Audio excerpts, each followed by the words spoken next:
Our lesson this coming Sunday, December the 8th, is entitled, The Gift You Cannot Give Yourself. And the scripture passage for this lesson, Sunday School teacher, is all from chapter 3 of Romans. Our first lesson last week now used 3 different chapters, chapters 1, 2, and 3.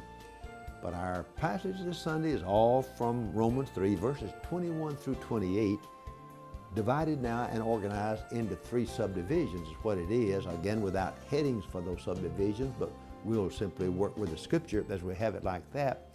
But let me point out by way of introduction that I think there's a verse in the lesson this coming Sunday that's one of the key verses of the entire Bible, and a key verse that many Christians learn when they want to become soul winners, that is, when they want to learn how to witness and win other people to faith in Jesus Christ.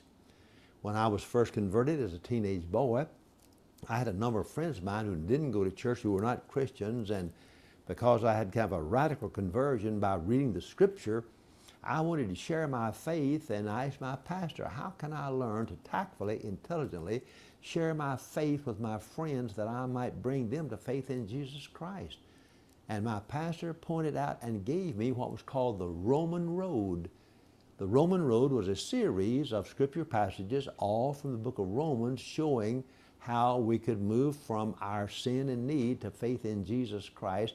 And a key part of that Roman road was Romans 3:23.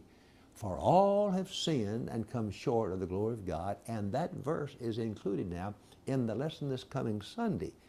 Now the title, though, of the lesson is The Gift You Can't Give Yourself. Again, let's repeat last Sunday. A problem you can't solve by yourself. Our problem is sin. Now the gift we can't give ourselves is the gift of righteousness.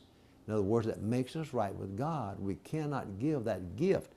But Paul's going to say, while we cannot give that gift to ourselves, God has already given us the gift, and we simply can receive it by faith, and that's incredible. The human tendency is to want to earn it, deserve it, achieve it in some way, and Paul says, no, we can never be good enough, never earn it, never achieve it. We've simply got to receive it as a sheer gift from God.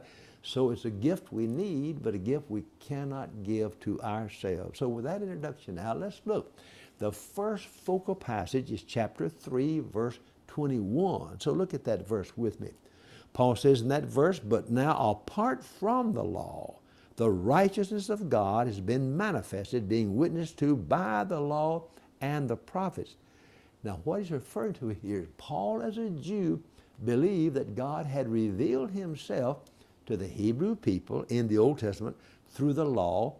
The word law there refers very likely to the first 5 books of the Old Testament. Genesis, Exodus, Leviticus, Numbers, Deuteronomy. That was the law of Moses seen as the law of God.